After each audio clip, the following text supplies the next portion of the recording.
up, though? It's your boy Willie Styles in the building. Welcome to tonight's show. We got Ansar on the line with us tonight.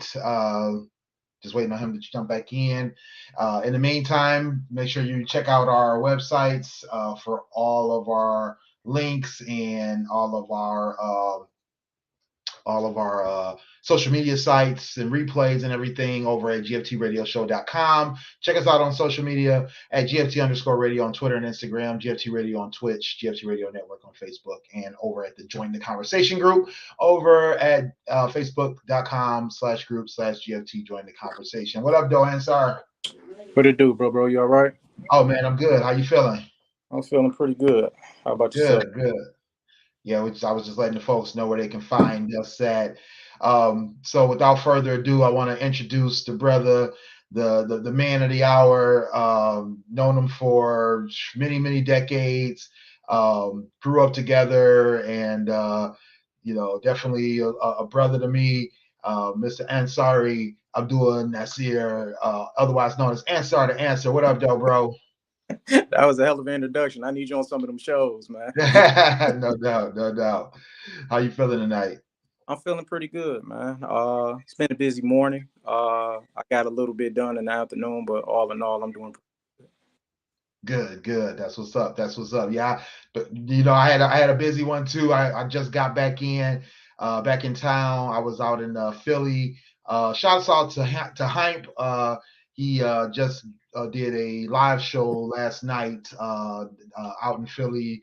Matter of fact, in West Philly at that. We were at the barn, and he had a great crowd out there.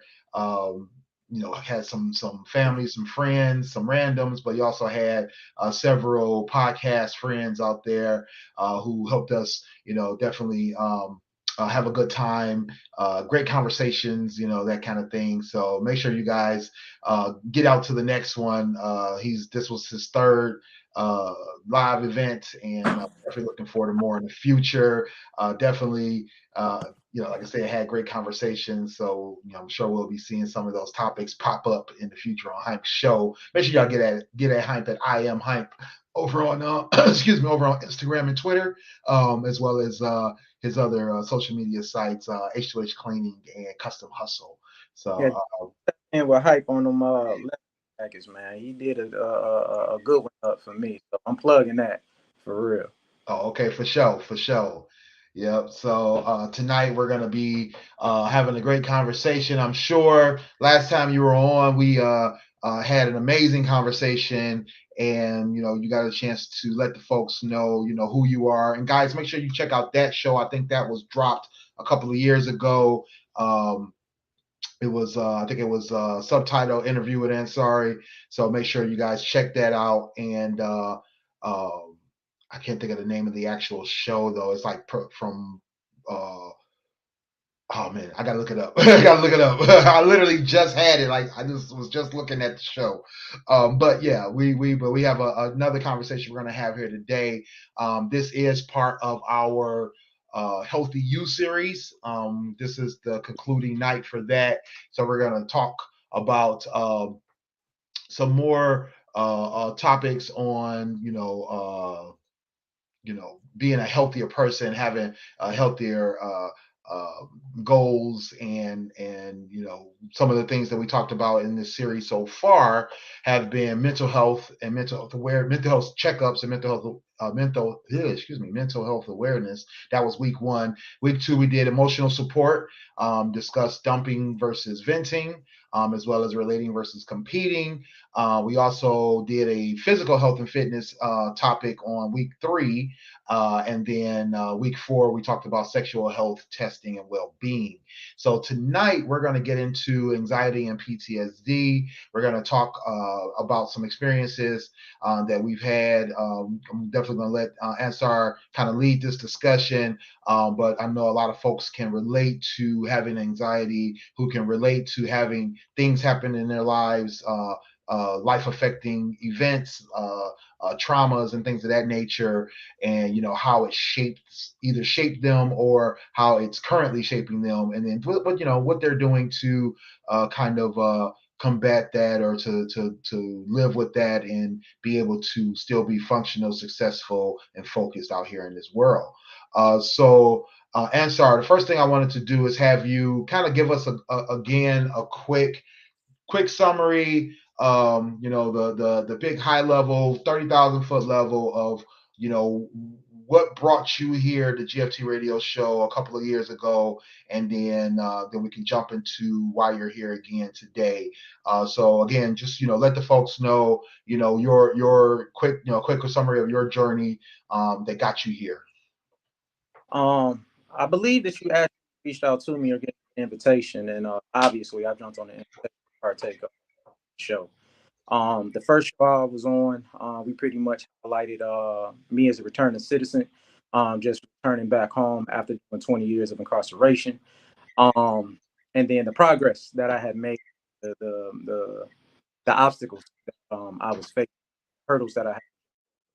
And some of those things just included with me just getting my documentations together, finding and maintaining gainful employment, as well as starting my own business, Unlikely Connects LLC.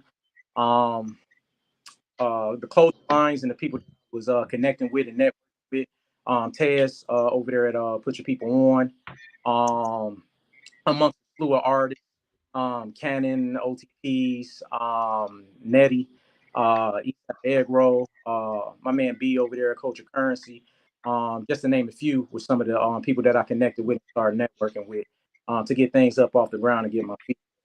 I employee with and partner with Kim over there at Electric Innovation and Management Services, still doing a promotion thing as well. And I also have a new job since the last time that we talked, and I bagged that today was actually my first day. All right, for sure, for sure. Now I'm not sure if it's me or you. I'm getting a little skipping going on. I'm going to jump over to my other computer and then continue this conversation. But thanks for giving us that summary. Thanks for letting us know, kind of, like you said, the summary of what got you here. And I know in that conversation we discussed things such as your background, your childhood. We talked about what caused you to do the things you did that got you incarcerated. But the thing that I think I want to ask you about today is in terms of your becoming a returning citizen and getting back into the swing of things. That initial release, being able to say, I need to get my life together so that I can be a functional, successful citizen. Speak to the feelings that you were having, the hope or either the hope or the things that made you worried, like what was that contrast like? Because I know you were definitely hopeful. I know you definitely had, and not only just hopeful, I think you were definitely very confident and very secure in what you had planned, because you had been planning it right for years. Correct. And even from the time that we had reconnected, I think about 4 or 5 years before your release, we had kind of start talking about what your plans were. And I think you either had just gotten your degree or you were working on finishing your degree program. You had just started talking to folks about your return to citizenship, of being able to get into a successful career, and you had those plans. Coming out, talk about what you felt coming out, and what kind of what your confidence level was. How did you feel? How hopeful were you for the future, and what you were feeling at that time? You still having audio issues? I'm not sure. If you heard everything I said, then I'm probably good. Yeah. Yeah, I heard everything. Okay. When I first got out, man, I had high hopes. I had big dreams, and which I call now, I had an illusion of what I thought things were going to be. But as my feet hit the ground, I got a lot of positive feedback, but at the same time, I feel that it was constructive criticism as far as their intentions were concerned. Um, However, some of the criticisms that I was getting is like, I was moving too fast. Uh, People thought that I tried to get one too many things accomplished, and what they considered really wasn't a realistic time limit. But my issue at the time was, and how I tried to explain to people was, is that I sat down for a very long time. So I had nothing to do but think, prepare, plan, and do it all over again.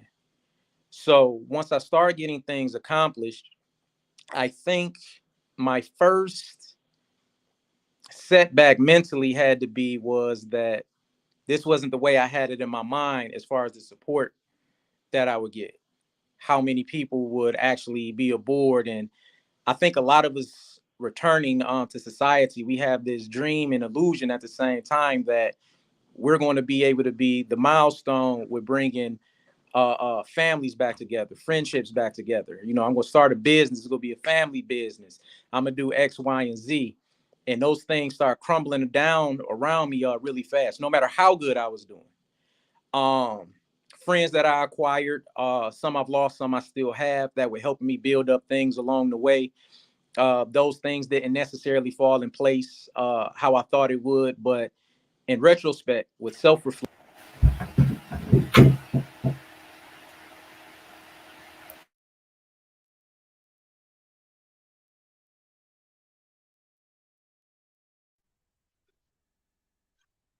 Can you hear the brother?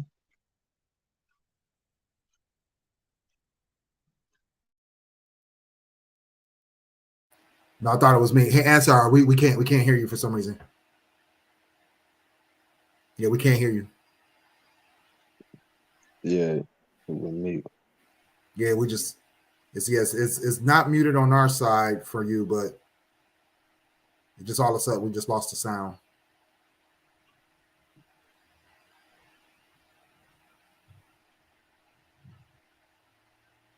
Try refreshing the page and seeing if that helps. What's going on, brother? What up, though, Smooth? Appreciate you joining in. We were just talking about his feelings of confidence, in the future after being released that first time, and he gave us like like an overview of that. Hey, Ansar, can you hear me?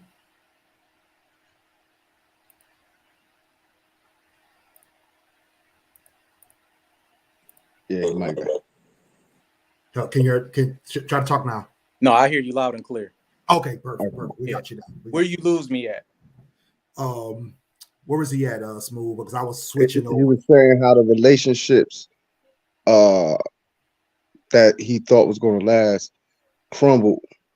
Yeah. Oh, right. So, those things just, and I don't want to necessarily say crumble like everything was just falling apart around me. So I want to be clear in that regard.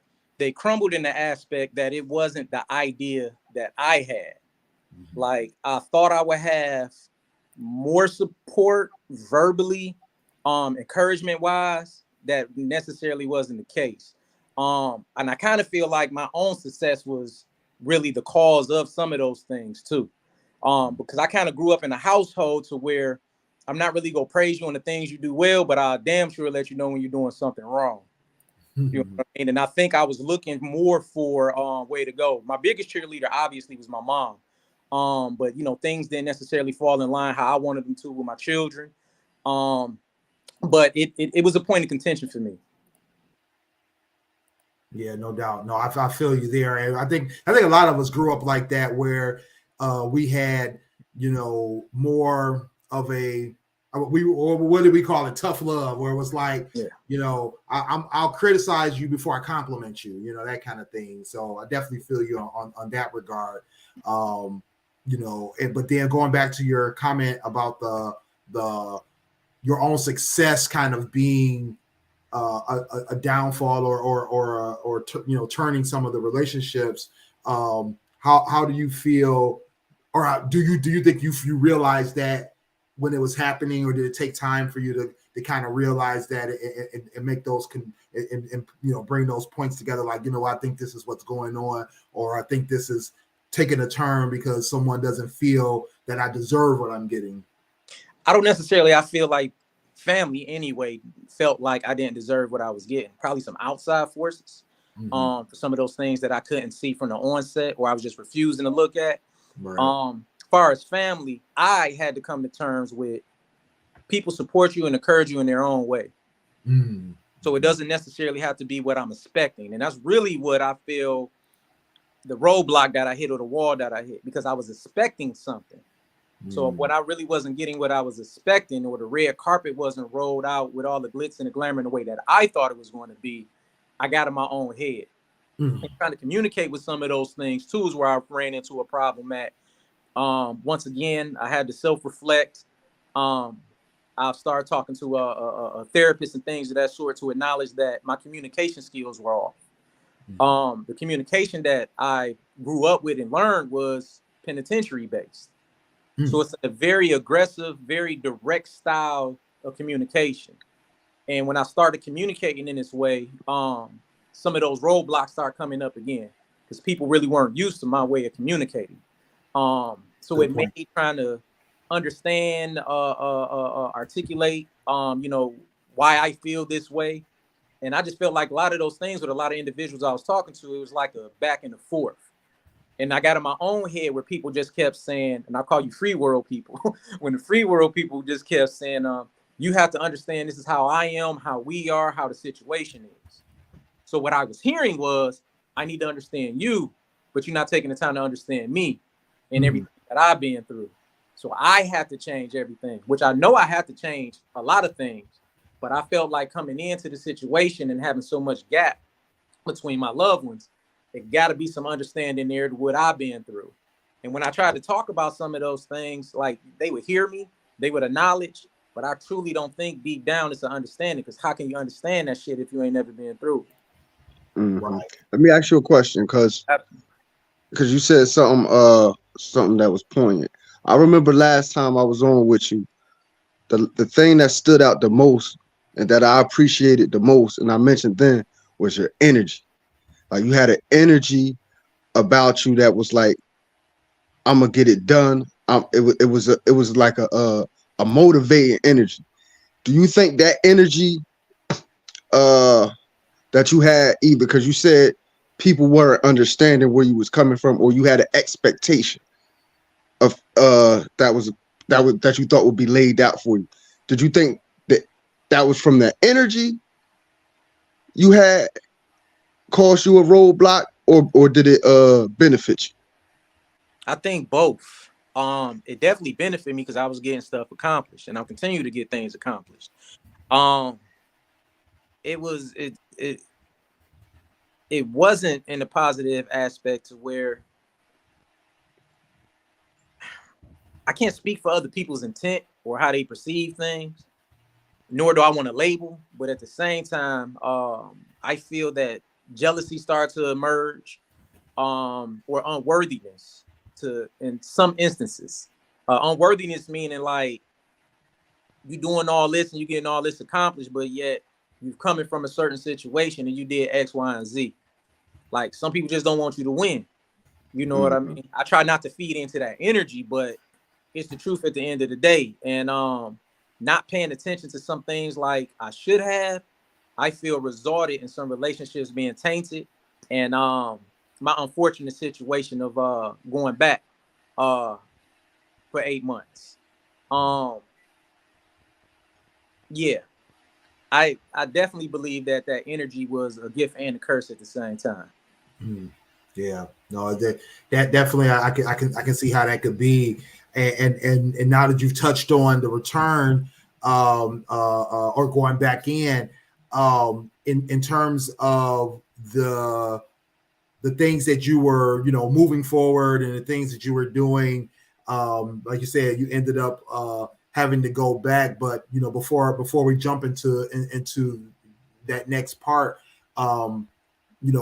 again, we're talking about anxiety, PTSD, and things like that. Do you feel that you had any kind of anxieties of what you were doing, or did you feel like you had any kind of feelings that made you unsure while you were initially out? Did you have any of that at that time? Because I know we talked about you having it now, but back then? Did you have any of that, or were you just way more confident and energetic about the future? I think the energy and the confidence was a mask for me. You know what I mean? Like if we was to dig deep, you know what I mean, get into my mental. Because it's like it's a lot of demons there, it's a lot of dark shit there. But at the same time, at that time, I really wasn't finding nobody that I can talk to. Or I can only talk to for a certain a period of time. Because you know, they not therapists, they not counselors, and like, you know, it's only so much that you can give somebody before it becomes overwhelming for them. Because, you know, I got to give them that energy of what I'm feeling negatively. So I really didn't have, I had people, but I didn't have too many people that I can just release that with. I definitely masked, like my name means helper, Ansari, supporter, one who defends. So I definitely use that as a self-medication tool to mask some of the things that are causing me strife, you know what I mean, causing some of those mental breakdowns, some of that depression in that regard. So, and I'm not a people person. Like a lot of people find that very, very hard to believe. I just like helping people. But being in social environments, being in crowded rooms, these things trigger me. But they trigger me in a sense, you know, I'm a very intellectual individual. You know, I'm very articulate. I have, you know, a good common sense. So when I catch myself in those triggers coming along, I just kind of push it down. But, you know, that's not healthy either, though. So it's, you know, when I had first came out, it was like, I know this shit. I talk about it. Somebody think I'm expressing it very well. I articulate it very well. You'll be all right. So, yeah, you very aware and self-aware, but in the back of my mind, it's like, no, I don't think I am. So that penitentiary aspect and how I communicate, and it's mostly physical communication. When I find myself in an altercation with someone I love, I keep those things in. But it becomes dangerous when I don't know you. So if I don't know you and one of these triggers happen, what's my automatic thought process and reaction going to be? And, you know, that concerns me, you know, because sometimes I can have like a blackout moment and I really didn't understand what that was until I really start seeking help with therapists and things of that sort to like, that's PTSD. Like if you was a war vet and a car backfire, you automatically go into mind frame. You automatically, you know, revert back to your automatic training, your muscle memory. And the muscle memory from my combat isn't really conducive to the free society. And I didn't have many resources to go to for that. There are resources out there, you know, some I probably just didn't take the time to go out and get, but readily available.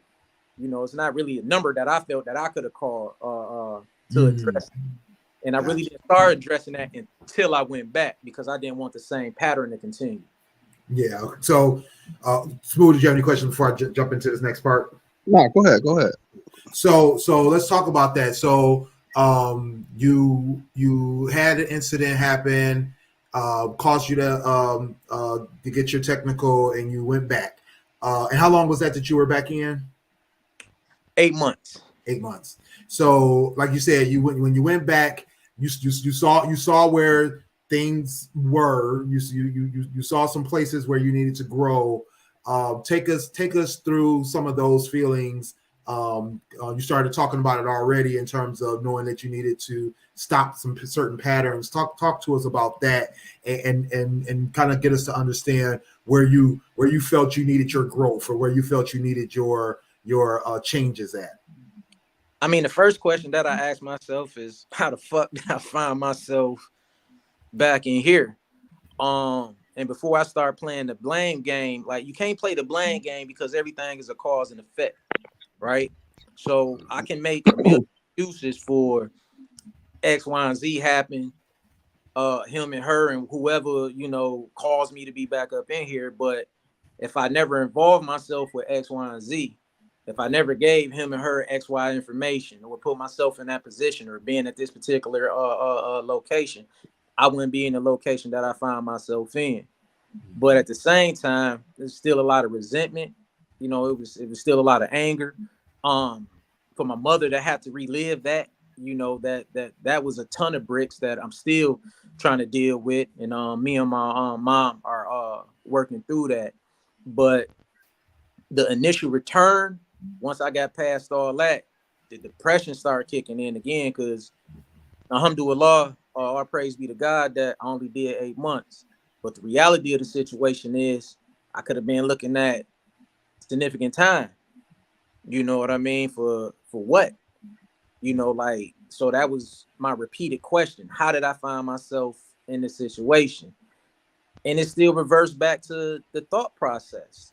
You know, I think one of the most injustices of the Department of Corrections is when they sentence our our black men and women and people of color, and even Caucasians for that regard. That should do something to you. You know what I mean? And although they have psychiatrists and their answer to a lot of these things is just to overly medicate you, they not debriefing you or setting you up, in my opinion, with something that's easily and readily available to address the fact that you don't think the same. Right? Your relationships that you think you're going to have when you get out of here aren't going to be how you imagine them to be. Right. And here's someone to talk to. Here's a 6 months to a year free of therapy, of counseling. And I just think that was the dread of, I feel like that's why I'm back in this shit. Because can I ask you? Oh, go ahead, Smoke. I just want to jump back real quick, because you mentioned triggers earlier. Yeah. You feel me? Like triggers.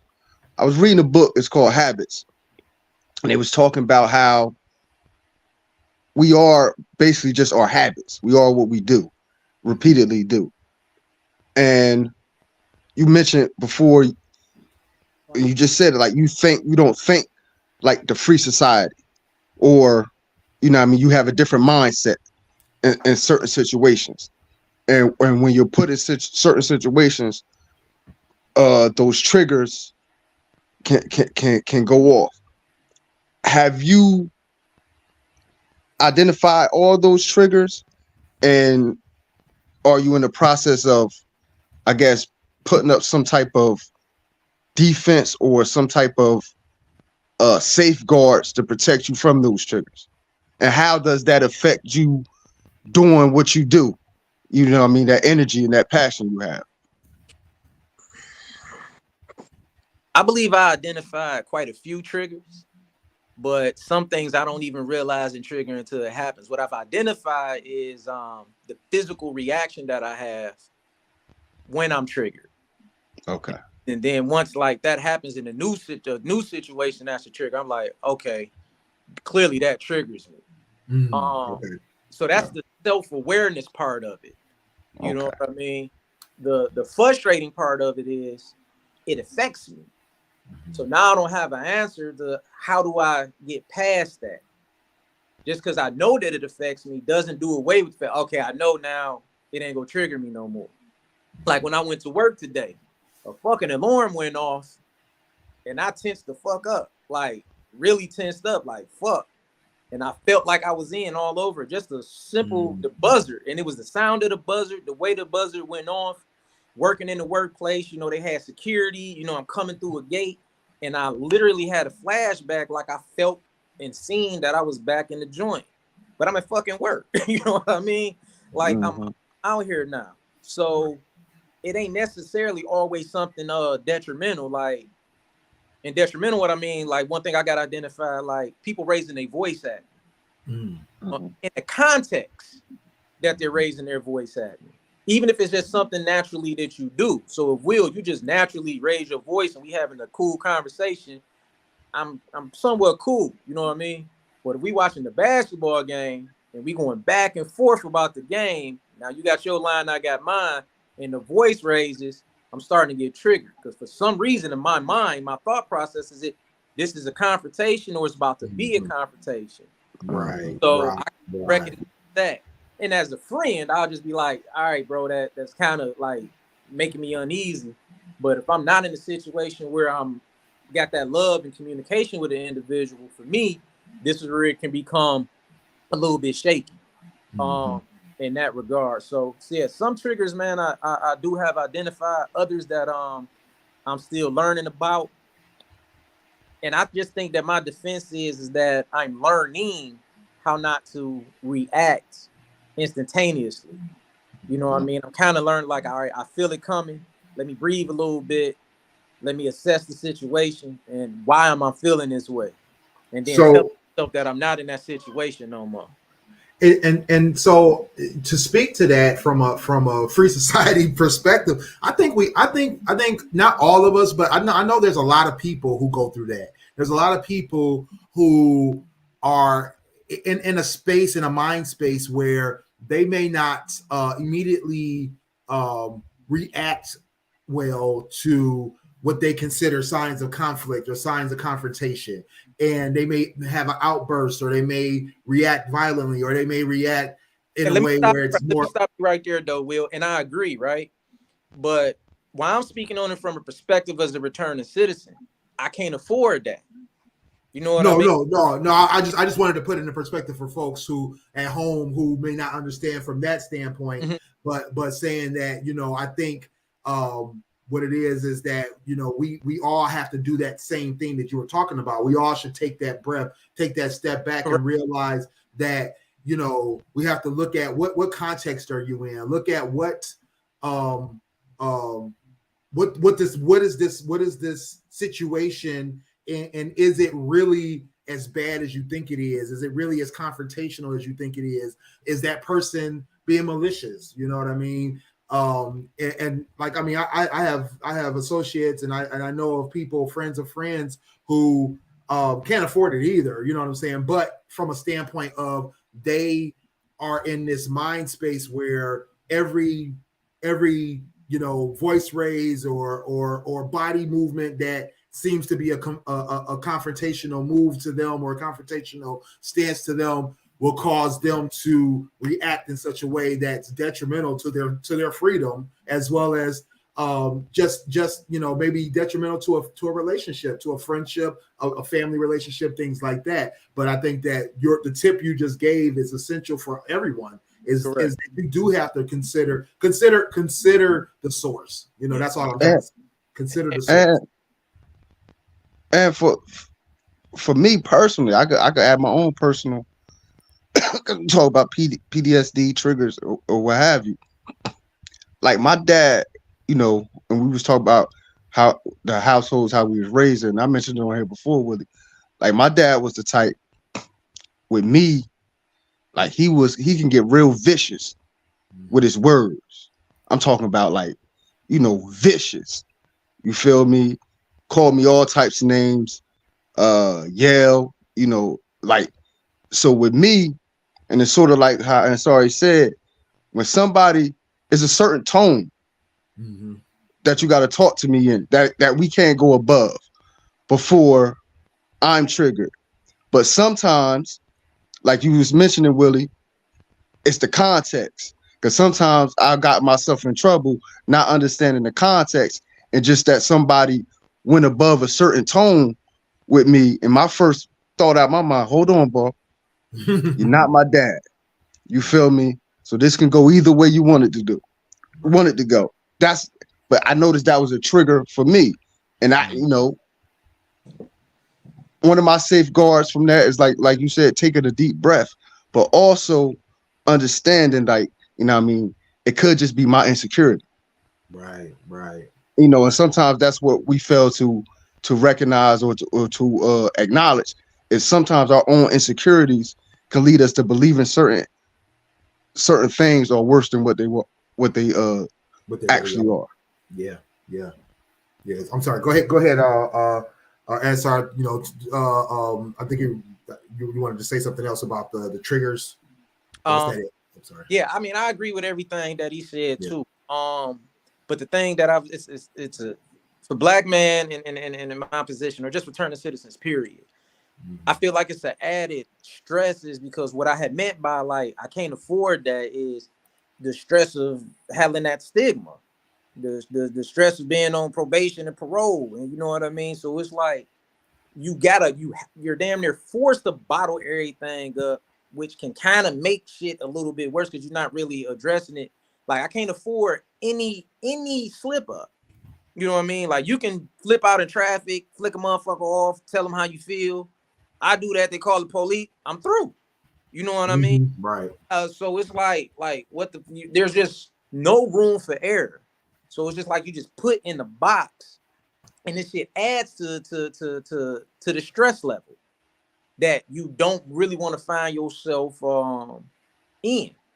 But the only way you can find yourself out of that is addressing it. You know what I mean? Like finding help, finding tools. Because let's be clear, it's a lot of brothers in my situation, bro, that feel like me, but don't got the wherewithal to decompress that shit, and they find themselves back for the slightest shit.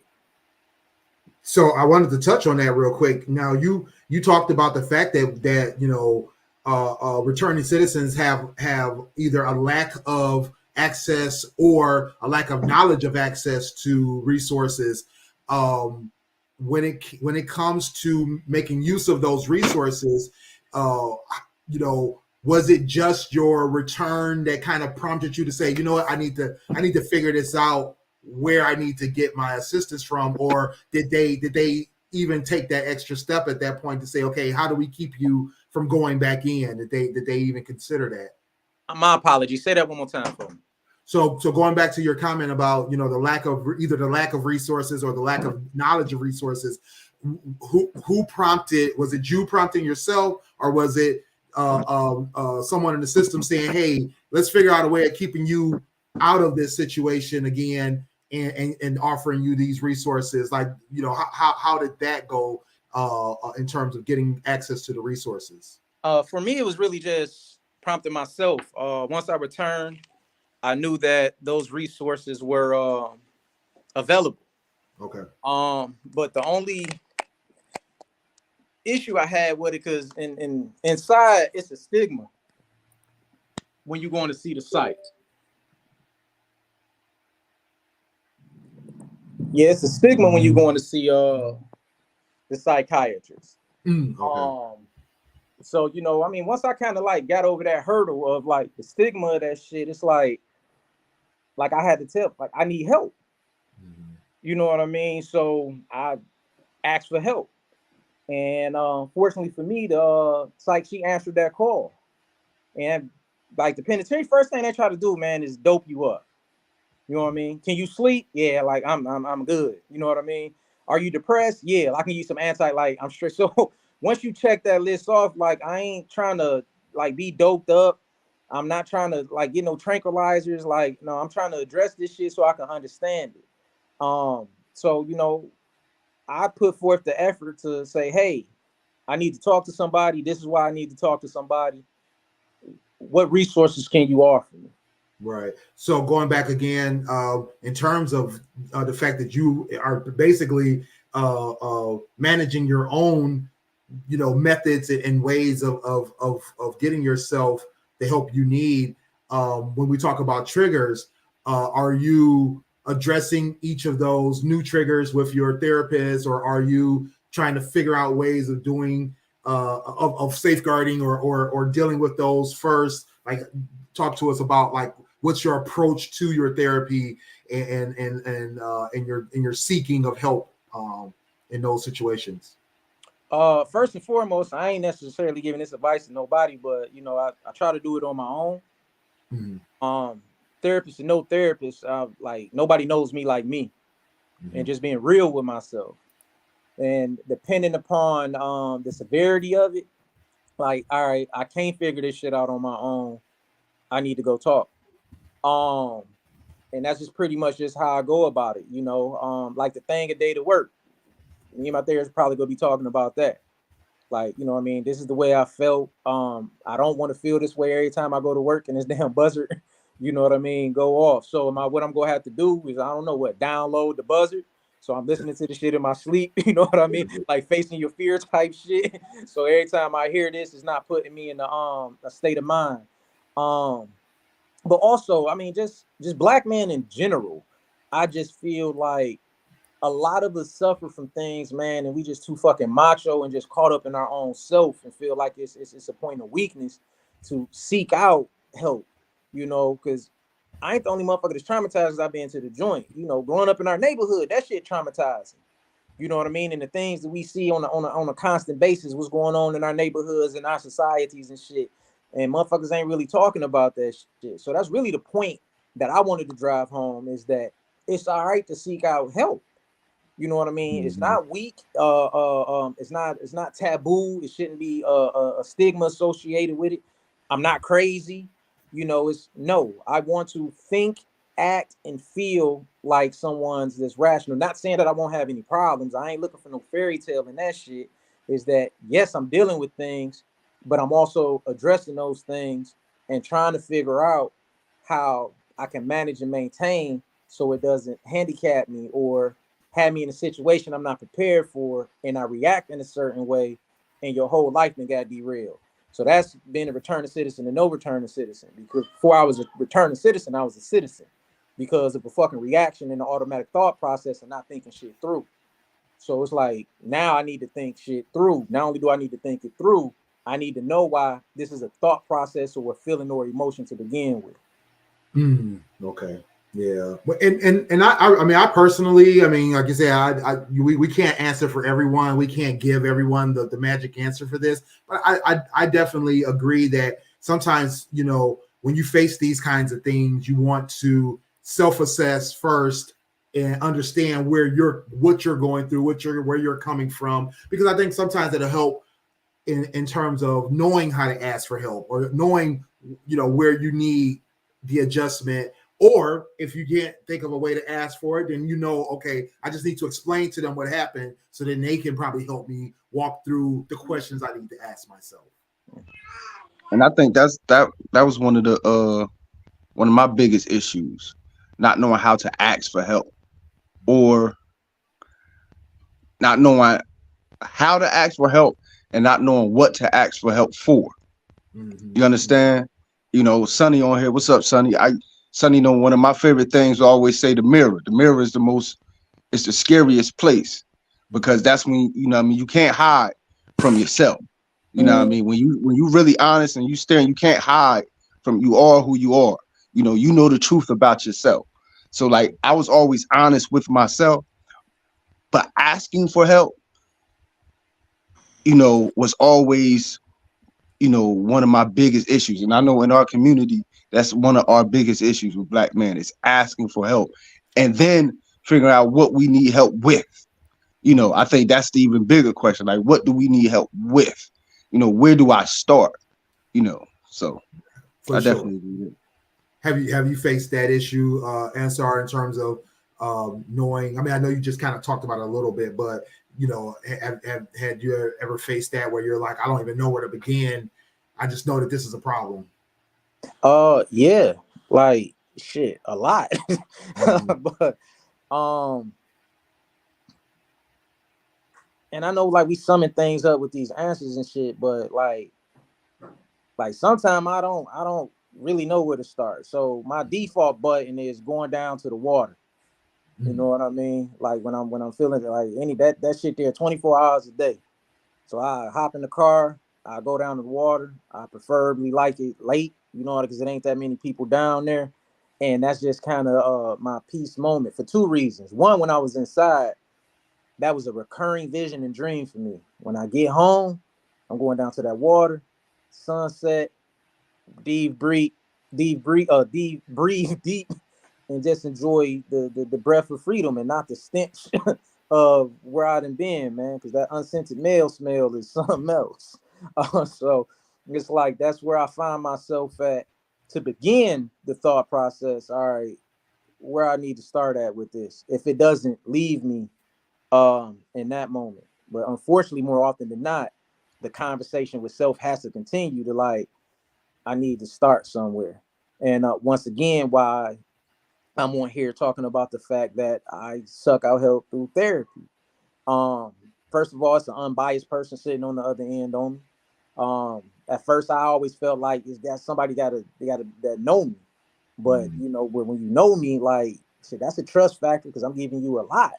And what I found myself in as of late with my situation is I gave too many of the wrong people too much of me, my problems, my truth, what I was going with, and that shit bit me in the ass. Gotcha. So instead of letting it discourage me from still feeling the way I'm feeling, not talking to somebody, the therapist route was the best. You know what I mean? Because we leaving that shit in the room. Yeah. So, but I don't go to that for everything either, though, because once again, it's like I still don't know you, so it's only so much that I'm gonna be willing to talk to you about. You know, some shit I ain't really trying to dig in deep to. Not that I don't know that it's there. I'm just not ready to address that shit. But at some point, I know I have to. You know, if I'm gonna be at peace with myself and my thought process, and if I'm going to be healthy and beneficial to the relationships I involve myself in, because that's the biggest lesson I'm taking out of all of this from when I first came home. Um, I wasn't addressing those things to make healthy relationships. So when it was things that was coming out in my attitude and my character and my anxiety and my PTSD and the way that I communicated, it was doing more damage to the relationship. Now I can have a conversation. You know what? This makes me feel this way. This is why it makes me feel that way. If you can Right. do X, Y, and Z, that probably can make this a little bit better.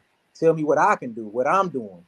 You know what I mean? That's coming off a certain type of way. So now these conversations are opening up and they've been heard a lot more.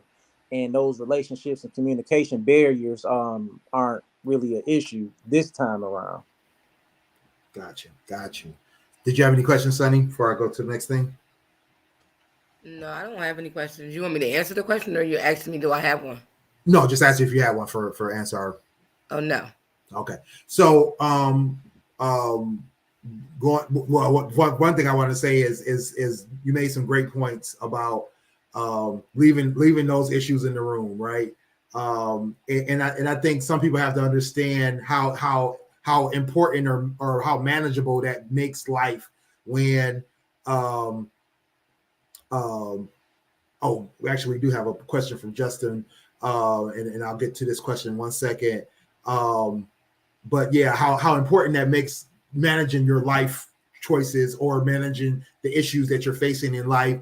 I think it definitely helps when you, like you said, when you can leave those things in the room versus when you're telling people who are just friends, associates, things like that.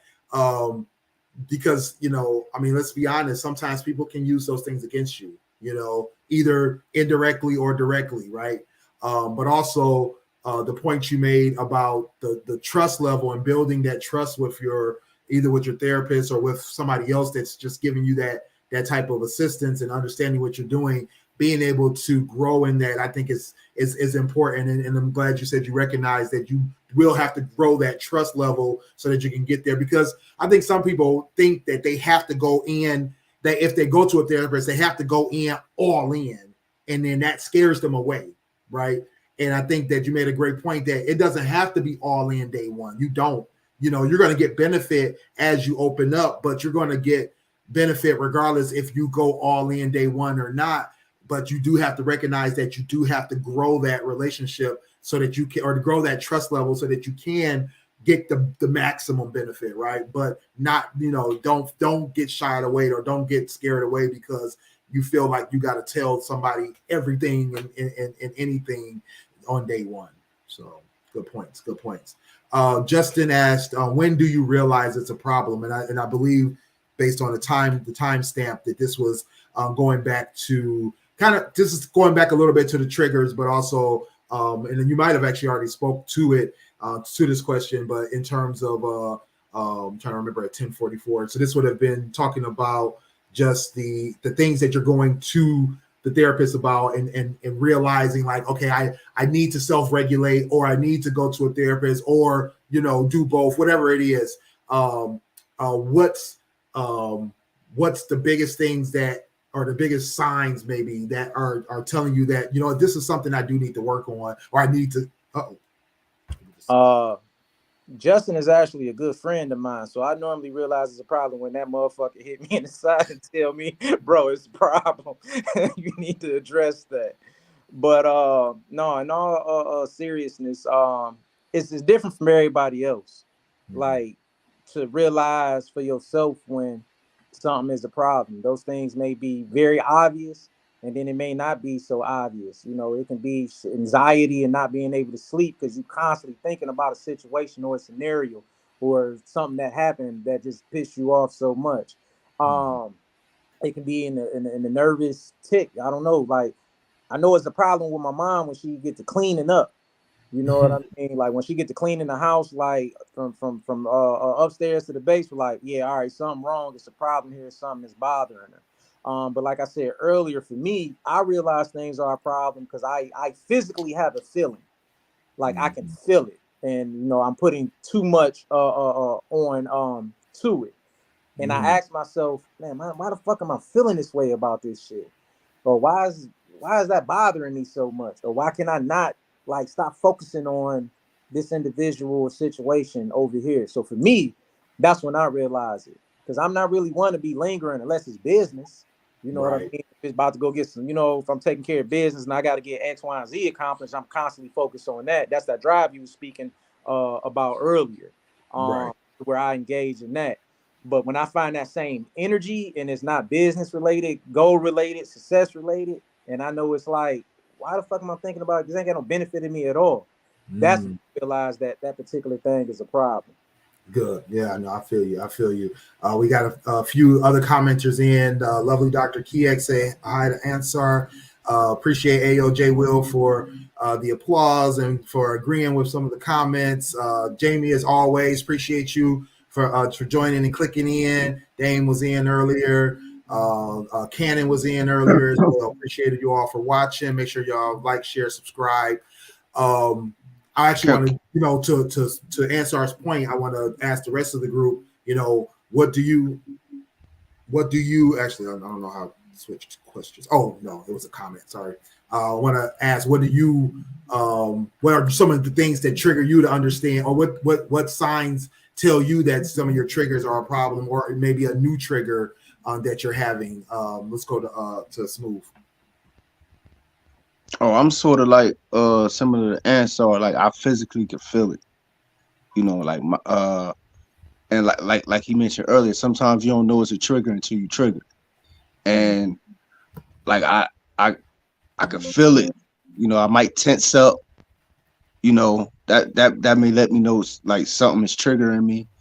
You know, my breathing might get a little heavier. That's when I know something is triggering me, or it becomes a problem. And once I'm triggered, my reaction to those triggers is the real issue. You know, like sometimes the trigger isn't necessarily the issue; it's my reaction to it. And that's why I was mentioning earlier about, you know, I had to learn context. I had to get out my own way. I had to realize what my insecurities were. You feel me? And why, you know, because, you know, once I'm triggered, I'm on go. And it don't really matter who it is, what it, and like that's a problem. And don't put me in certain situations to where I should have never ever been in. You know, like, you know how sometimes you say, you got me, I'm smarter than this. Like, but you know, when you let your emotions override your intelligence, you'll find yourself in some fucked up situations. You feel me? So that's when I know it becomes a problem when once I can't control my emotions. Right. You feel me? And it releases physically. It comes out physically, but it's really just me not being able to control my emotions. Got you. Sonny? I was about to say, so y'all know I'm a Taurus. So when I get triggered, it's a problem. My reaction is definitely going to be 1,000 times whatever the initial trigger was. And for me, sometimes I can't self-regulate. I can't, like, once you tag me in, I'm on go. And when I stop is when I choose to stop, and you're not going to like how left I can go. So I always realize it after the fact, like after I have fully reacted, it's like, oh, maybe I shouldn't have did that. Maybe. Okay. So I try, like, I do warning signs. Everybody know, well, for most people that know me, I give you a warning. Like, I'll tell you to stop talking to me, or I'll try to walk away from the situation. And when you keep, because some people want to talk, I can't talk. Once I'm triggered, we can't have a conversation at all. Like not in that initial moment, I can't talk to you. You got to give me like a couple minutes and come back. But if you are that type of person that will, I don't want to say antagonize, but push the issue, and I'm telling you that I need you to like, because I'm going to say stop talking to me, and then I'm going to say shut up, and then when you keep talking, it's whatever happens after that. Like I've tried to walk you back, and you're not understanding that. Now I'm like severely triggered, and I can't come back from. And whatever I give is what's given, because you didn't allow me the time to take a moment, process what just happened, and then respond. You're not going to give me that. So for me, I have a hard time with that. I'll definitely try to walk away or leave the situation. And then, like, who teaches us to deal with that? You know what I mean? Growing up, like that, like a lot of these are like self-defense mechanisms. You feel me? It's like we grow up, like Ansar was alluding to earlier, in these neighborhoods and these societies with so much pressure. You feel me? As a black man, your manhood is constantly on the line out here. Exactly. You feel me? As a woman, you have to defend your you know what I mean, your right just to be out here. You know what I mean? Yeah. You're looked down upon if you dress a certain way, you talk a certain way, and look a certain way as a woman. As a man, you know, like when we're out here, I know, example, you know, back in the day we used to call it showtime. We don't never let nobody showtime on. Yeah. You feel me? Never let nobody. I'm not the exit. You're not gonna get off on me. Yeah, you feel me? Walking back. So as you get older, you know, like some of that stuff is still there, and we have to let that go, because that's how we grew up, right? But when we talk about triggers, sometimes you could just be having a bad day, right? I remember I was at work one time. I'm just having a bad day, and it's these guys. They doing they maintenance crew. You feel me? They don't even work there. They just subbing in for the day, maintenance crew. And you know, one of the guys was flirting with the girls, and I guess one of his thought process was, I guess, to make a joke about me, right? Mm-hmm. And automatically, you know, I remember my daughter was just born, and automatically that triggered me. You feel me? For whatever reason, it could have been something that happened to me probably 10, 15 years prior, but it triggered me. You know what I mean? I snapped on it. But all that is just me really defending my manhood from some false notion that we grew up with. You know what I mean? And it's like, who teaches us that's not the way? How to deal with that. But see, how to deal with that. We got to learn that on our own. And like, I think that's a setback. Like Sapphire, remember Sapphire from the old show? Yeah. She used to always talk about emotional intelligence. Yes. You feel me? And in our community, our emotional intelligence is low. And I'm not afraid to admit that for quite some time, my emotional intelligence was very low. You know, and it's until you go through something, until you really, you know what I mean, life threatening, like that's when you know what I mean, you start to learn, at least for me. Right. See, but I think it's a difference of, because like for me, I can only speak for me and my experience. I'm not easily triggered. Like I'm not. It's for me, it's a buildup. Like, so me and you, Smooth, can have a conflict, and I've tried to address it with you, and your response is dismissive, whatever.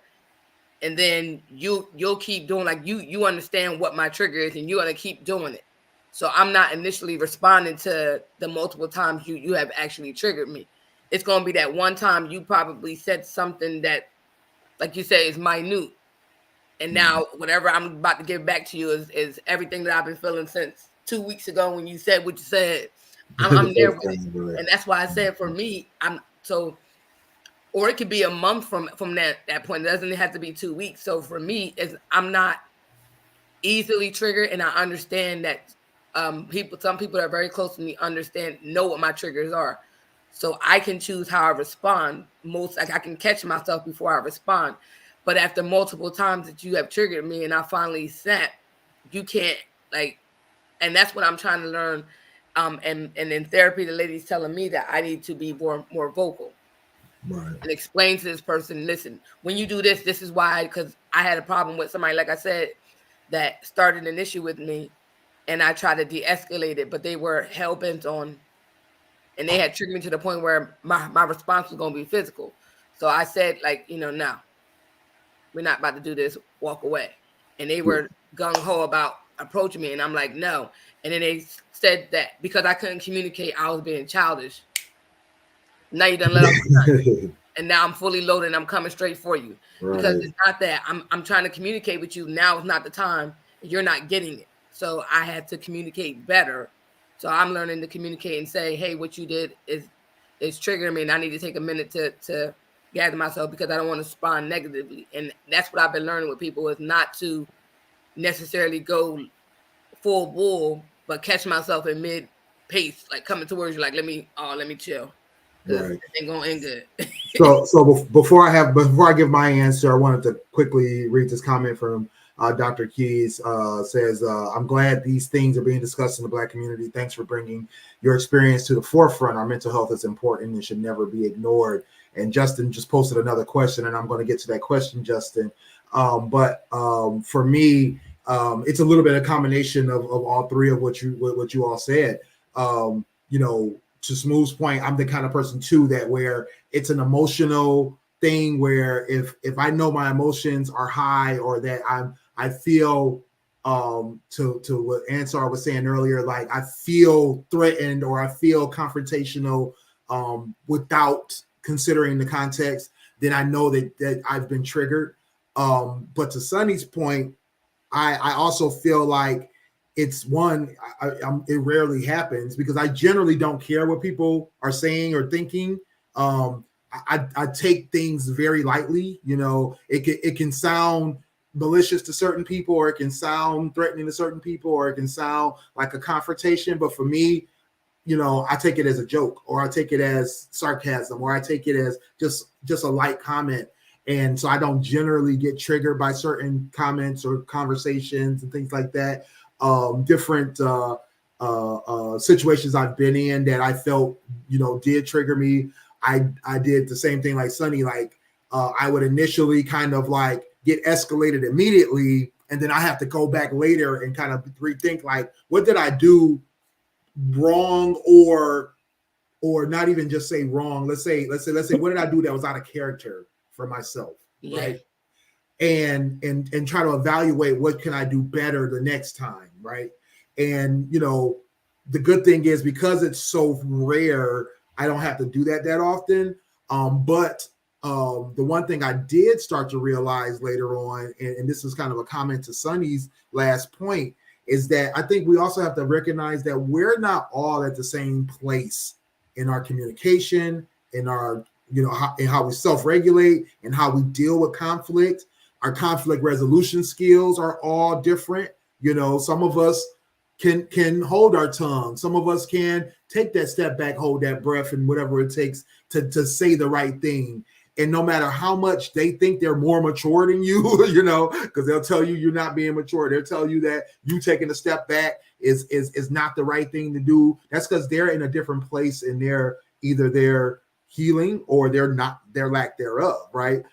So we don't always have to respond to someone thinking that they know what they're doing, or thinking that they know how to properly take in what we're giving them. We can only do what we can do, right? And I think that will help you in knowing how you can interact with people, because and I think Ansar kind of touched on this earlier, is sometimes your audience and sometimes you don't, and when you don't know your audience, once you assess that they're not jiving with what you're giving out, take that step back and walk away, and don't be triggered that they tell you that you shouldn't be walking away, or that you should be forced to communicate with them because they want to communicate. I don't have to communicate with you just because you want to communicate with me. That doesn't get us to a solution. I may think that I'm right, you may think that you're right, and we're both wrong, because now we're trying to force the communication to happen, or we're trying to force the resolution to happen. We can't always force someone to be on our same level. We just can't. Yeah. And plus you got to be able to think and process what you're saying. You might say something and they take it out of context when you're trying to conflict resolute. You may take something and they say out of context, and now they're more mad than what they was. And it's like, no, I gotta like let me, because people have a real. That's another trigger for me. Don't like if we're having a conversation, I'm trying to explain to you my point of view, and you're taking it out of context, and I'm telling you that's not how I meant it. Let me explain how I meant it, so that way you won't be offended or you won't assume it's this way. No, this is what I meant. I know you felt this. Like I can acknowledge that you may have felt that I've said this. No, but let me clear it up. This is what I meant. You took it this way because you're responding off emotion. Exactly. So you're not hearing what I'm actually saying to you. So it's called another trigger while we're trying to conflict resolute. So it's, you know. Justin was responding to, I think it was a comment Smooth was making earlier, in conjunction with something else that I forgot who else was making a comment about this. But in terms of self-defense mechanisms, Justin says, why is the self-defense mechanism we have considered a mental illness though? What do you guys think about that comment or that question? And do you think that, Smooth? I see you want to jump in. Yeah, that's a great, wonderful question, Justin. Thank you for that question. I consider it a mental illness when you know it can do harm to you and you still do it anyway. Number one rule of nature is self-preservation. So when we put our preservation at risk knowingly, that's when our self-defense mechanism becomes a mental illness, because we're knowingly hurting ourselves, and that's going against nature.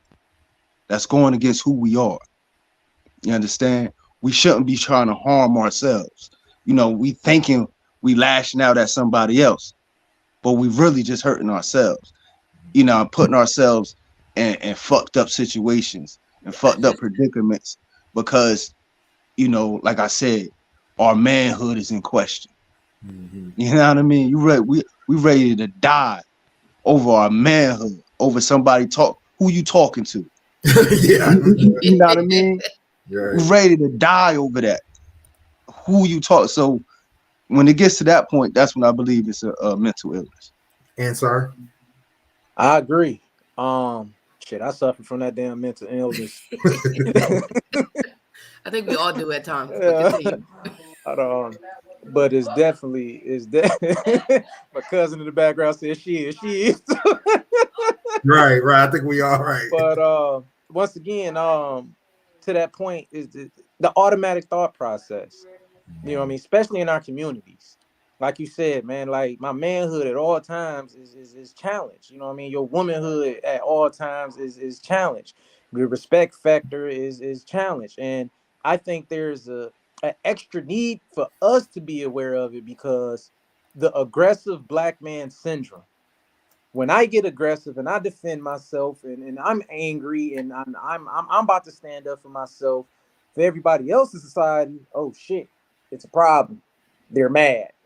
You know what I mean? And that shit pisses us off even more, especially when we feel that we're not being heard, understood, and it's not coming to a resolution. So just being aware to, like Smooth said, the self-destructive part of it. Because I was ready to burn for a point, a moral being violated, crossing me, talking to me some type of way. The fuck is you talking to? You know what I mean? Like, if I'm with my woman or my child or it's a female, like, bro, you're not about to be talking to her. I still can defend your honor in a certain way. I still can defend my manhood and my morals and my grounds and my line in the sand a certain type of way, to when self-defense doesn't become combat, where self doesn't come to where I'm about to hurt somebody else, unless you're about to hurt me. Because Islam says transgress against those who transgress against you until they cease transgression, right? And don't overstep bounds. So if you verbal, I'm verbal. You know what I mean? You moving forward, I'm moving forward. You put your hands on me, I'm taking you to the ground. But the minute you be like, whoa, hold up, all right, my bad, we got to have that cutoff point. You know what I mean? Okay, we understood. This is why this just happened, et cetera, et cetera. But yeah, it's a Smooth point, man. We just need to make sure that we don't cross into the mental illness aspect to where we jeopardizing ourselves, our family, and our property in the process. Appreciate you, good Islamic brothers, for giving us some good direction up in here. Did you have a comment, Sonny? Yeah, I was gonna say I will feel like I agree too. I just had a conversation with somebody like like I said, when you react off emotion, you're upset, so you say and do things that you don't really mean. But Are they then at if the that hospital yet? person, huh? Are they at the hospital yet? No, Person you just had to come. They're still in the hospital. The no, person. no. But they basically you act off emotion and then you do things that's essentially to your detriment. You're gonna put yourself deep in a bigger ditch than you need to be because you got to prove a point. I get it. It's a self defense thing, but you're gonna fuck yourself in the end because you have to. Well, I don't need nobody, so I'm gonna do. How you gonna do it? Let's have a real conversation. Because if you really can't do it, why are you trying to sign up for something that you really can't do right now? So like I think like that's a I just had the conversation with somebody and like even with myself I do that. I've caught myself in situations where I've gotten to the point where I felt like I was defending something that I needed to defend, trying to stand on it. And at the end of the day, it caused me more situations than I needed it to cause me. Like I said, I had to check myself a lot because I'm a big reactor. Well, I'm learning not to be, but I mean, especially when I was young, I reacted before anything. You couldn't even explain. It was done up by the time it was over. And then you're like, no, I didn't mean it like that. I'm like, oh well, sorry, you already got punched on, whatever. Now it's more of a verbal or it could be a physical situation. I can kind of catch myself at times, but sometimes I can't. So I know for me, I do that. I react and it causes me a detriment. So I have to catch myself. I think we all do that, especially like you said, when you're protecting like who I am as a person. You're not about to punk me. You ain't about to get that off. Like not me. You try that with everybody else.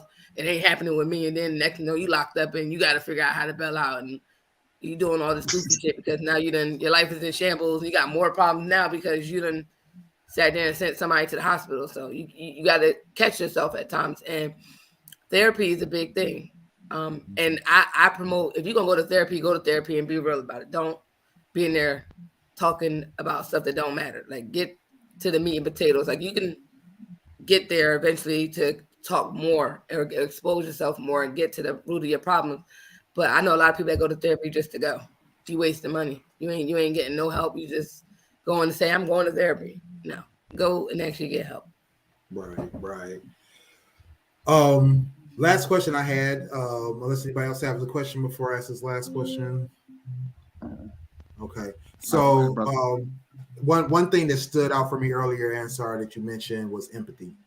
And I can't remember when we talked about it because I know I've talked about this with several people. I know I talked about it on the show before. I think we've all made mention of this. But when you mentioned it earlier, it kind of resonated again because I felt like it was one of those things that that was a key point that you made. So what I wanted to know is how do how has empathy, either your empathy for others, because like you talked about how different that is for you as a returning citizen versus us, what did you call us again? Free world. Free world. Yeah, free world people. In terms of how empathy really affects you from both sides, right? How has your empathy for others as well as them reciprocating played a part in your development and growth? Either previously or even just now, the little bit of time that you've had to kind of think that through. Yeah. Given my past residence, there wasn't much empathy like passed around. I can count on one hand how many individuals in my life that was in that situation with me that was empathetic to me as an individual. Personally, I take that back. I look for empathy with the parole board to get up out of there, right? But that's just that's what you're looking for. But it's also something that they drill in and they want to hear in your responses in that interview. You know what I mean? Not necessarily saying, "Yeah, I'm empathetic." No, that got to translate. That has to translate that you didn't acknowledge the fact. All right, this is why you in here. Where's the empathy at? Where's the sympathy? Et cetera, et cetera. So it was learned on my regard. I don't expect it. I just want to be clear about that. People are egocentrical. You know what I mean? So when I go out, I'm not expecting somebody to open the door for my mom when she's walking in the grocery store, but I am. You know what I mean? And I just hope that would be contagious in that regard. So I just personally choose to be empathetic to a situation, because at the end of the day, although I'm not expecting it, it's appreciated when I get it. And I feel with me giving that energy into the world, when me giving that energy with who I am, although I'm not expecting it, more often than not, as of late, I'm receiving it. Um, but you can never, ever, ever expect anybody to understand you, want to hear what the hell you got to listen to, if you're not empathetic to them, their situation, and what they're going through. And that's just what I learned. You know what I mean? Like, how's your day? What are you going through? Let me listen to you for a minute. I can relate to that. Although I can't relate to that, I can understand why you feel that way. So those just need to be the things in the conversation, man. When you're talking to people, dealing with people, especially those that you love. But I think it's very critical in those that you don't, meaning the stranger. Motherfucker ride by and flick me off. First thing I think is, yeah, yeah, dog having a bad day. I wonder what he going through, right? I ain't the problem. You know what I mean? Like if you giving me attitude, like it ain't for me. Like I know it ain't for me. You don't know me. You know what I mean? So I don't know what you just went through around the corner and down the block. I think that would be a stepping stone to dealing with what you going through and your anger and all of that. Like Smooth said, it's the context. Like it can't be for me. Like you having a bad day. So let me not personalize this shit and let me have some empathy with what you going through. So that's just kind And of the that takes a logic that lot I of move empathy right forward there. with. Yeah, yeah. You're right. Smooth, did you have a comment on that? Oh man, he made it. I'm to tell you, brother, better than me. You feel me? Allah still working on me. I the reason why I say that, I guess partly because I'm very hard on myself. You feel me? And like I mentioned earlier about my pop. So I was raised in a way like it's no excuses. You feel me? Uh, I am where I am because of me. My failures are my own. You feel me? My successes are, I share my successes with everybody else, but my failures are my own. You feel me? I have to sleep with that. I shed them tears over them failures. You feel me? So, like the brother said, context is key. Context is key. Yes, I'm wholeheartedly with him with the empathy with the stranger sometimes because that's some truth right there. I mean, he was kicking truth right there. Sometimes we want that same empathy because we may be having a bad day. We don't want to get no attitude from somebody else random. You feel me? Because they may be having a bad day. So if we both have empathy for each other, we can resolve a conflict immediately, quick. So I get that, but my empathy only goes so far. Like I said, we are what we repeatedly do. So if you are repeated, you know what I mean, liar or procrastinator or stuff like that, when you get in certain situations, I'm not gonna have empathy for you. You know what I mean? I'm just not. I can't even sit here and lie and front like I'm gonna feel sorry for you. Like no, you know what you did because I'm gonna look at myself the same way. I'm gonna hold myself accountable that same exact way. I'm not looking for no empathy from no one. No damn sure not no sympathy and no one. I put myself here. I put myself here. You feel me? So when somebody's like, got those issues that repeatedly pop up, it's hard for me to have empathy for them. That's just how, that's just how I am. Feel you there. Feel you. Did you have a comment, Sonny? Yeah, I definitely feel you on that, Smooth. I'm not I don't like people that because I know me. If I'm having a bad day, I'm more to myself. I won't take it out on whoever it is around me and stuff like that. I have this one lady that I don't want to call her a coworker, but she kind of works with me. I have to work with her to do a lot of stuff. She has the attitude every day. And you know what I always say to her? I'm like, well, like I asked, I'm like, oh, so are we having a good day or a bad day today? Like, what we doing? Like, I didn't do it to you. Whatever is going on, I got nothing to do with it. This is my question for you. I need an answer, and we can move on. Like, we ain't got to talk. We ain't got to handle small talk or nothing like that. But everything she does is, I don't know who pisses her off in the morning or throughout the entire day, but she just has an attitude all day. Like, she talks to you like you're just, ugh. And like I always say to her, like, I didn't wake up with you. I didn't do anything to you. My daughter walks in sometimes with an attitude. She could be mad about something. And I said, you just came in my house. I don't know what that is about. They ain't got nothing to do with me. Well, I had why you ask questions? I had a bad day. I didn't know that. I know you walked in here with an attitude. I let you do what you needed to do. And then you brought your attitude over here. And I was over here minding my business. So if you want to have attitude, you can take that back over there. Also, to Smooth's point, I'm the same way. If you got the same problem over and over again, I don't have that. I'm sorry. Like, I can't pretend that we only want to have a real conversation. We can have a real conversation.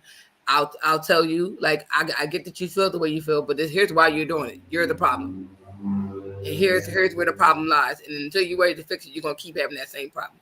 So, I mean, I love you. I care about you, but, like, I really can't. And I want to add on. It's not coming from a judgmental place. Because I'm not in a place to judge any man or woman. You feel me? It's not coming from a judgmental place.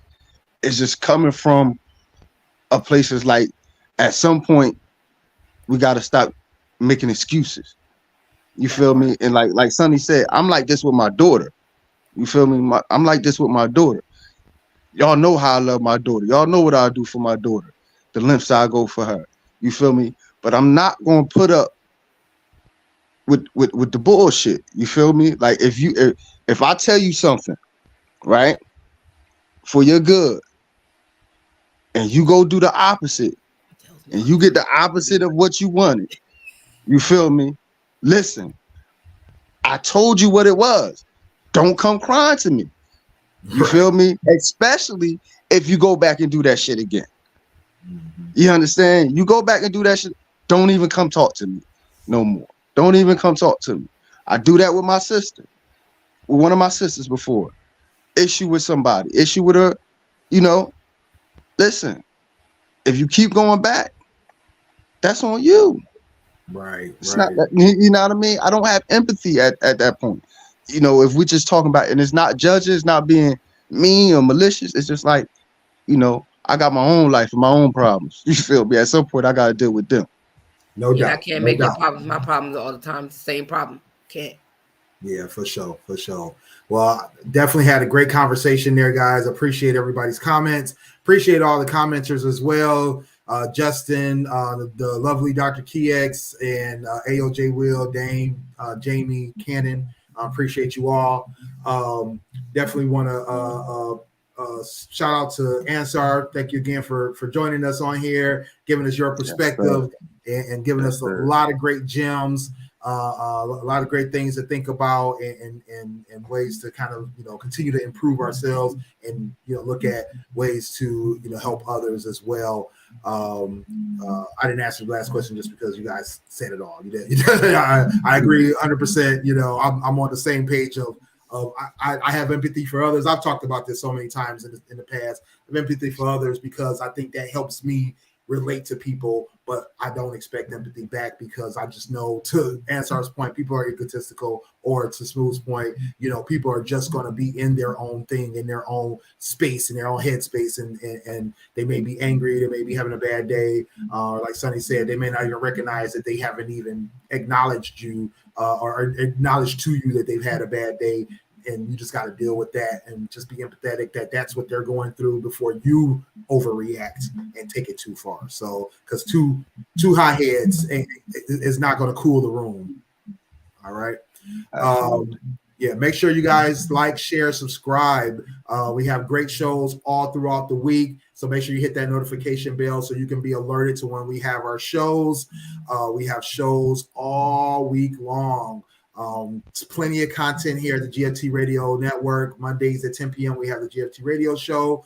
Tuesdays at 2 p.m. we have the How to Hustle podcast with Hype. Like I said, he just did the live show last night. Had a great time. I was down in Philly having a great time with him. Got to see Sonny. Next time I'll see you, Smooth. So yes, sir. Everybody, make sure y'all check out the next live show. But until then, Hype does have a show every Tuesday here on the GFT Radio Network's YouTube page or on all the streaming platforms every Monday at 2 a.m. And he has a laundry list of other show dates that you can catch his shows each week. Every Wednesday at 9 p.m., you have the Styles and Chevy recap. Me and Chevy talk about movies, TV shows, mostly Marvel, but we do some other stuff as well. The whole group did the Best Man final chapters a couple months ago, so make sure you go check the replay out on that. 2 Fridays out the month, we have Sex with Sunny Live. They just did a great show the other day. Her cousin took over. They had some great questions. They had Cam on with his brother. So make sure y'all go check out that replay. We might pop up on Friday. I gotta let y'all know we might show up on Friday and act up again. No doubt, no doubt. And I know we're all waiting for some more sports, but we just had some football rundown at the end of the football season from Smooth and Dame and the rest of the crew over there at the Fans Perspective. Looking forward to more sports on Sundays. Make sure y'all check that out. Like you said, you got to hit the notification bells. You got to hit the likes, the subscribes, so that you will be notified when we do our new shows, because we also have Styles and Dame Presents One Crazy Month. We try to get together once a month to talk about the news cycle in general, as well as crazy stories and things like that. So make sure you get at us for our new show one Sunday out the month. Until then, make sure you guys get with us on GFTradioshow.com. All of our social links, as well as our replay links, as well as make sure you listen free on demand 24/7, Spotify, iHeartRadio, Stitcher, Google Play Music, and Apple Podcasts. Until then, make sure you get with our hosts, and we're going to let Ansar go first. Ansar, tell the folks where they can find you on social media and your other platforms. You can find me on IG at Unlikely Connects. You can also find me on Facebook and Unlikely Connects, Answer the Answer. Other than that, just look for that You See the Plug and get plugged in, man. For sure, for sure. Well, y'all already know. Like Willie said, Fans Perspective will be back this upcoming Sunday. We took a little hiatus. Lots been going on. But, you know, you can catch me on Twitter all the damn time at eTrenton on IG at Mr. Wilson 11_11 and thekingstruth.com on my blog. And before we go, I lost a loved one. One of my closest friends, his mother passed. My close friend Poppy, his mother passed on his birthday. Last week, her funeral was just past Friday. Miss Paulette Ingram, a wonderful woman. I just want to give a shout out to the family. Shout out to my brother, Miss Paulette. Rest in peace. We love you. We're gonna keep your name alive out here. Oh yeah, rest in peace, Miss Paulette. Yeah, rest in peace. Rest in peace. Oh, it's me, Sunny. I am Sunny_D, Instagram, Snapchat, Twitter, and TikTok. My blog is unreservedlyme.com. I just had to make my Facebook profile public because they're trying to pay me for my reels. So go ahead and like them. Okay, guys? That's all you got to do.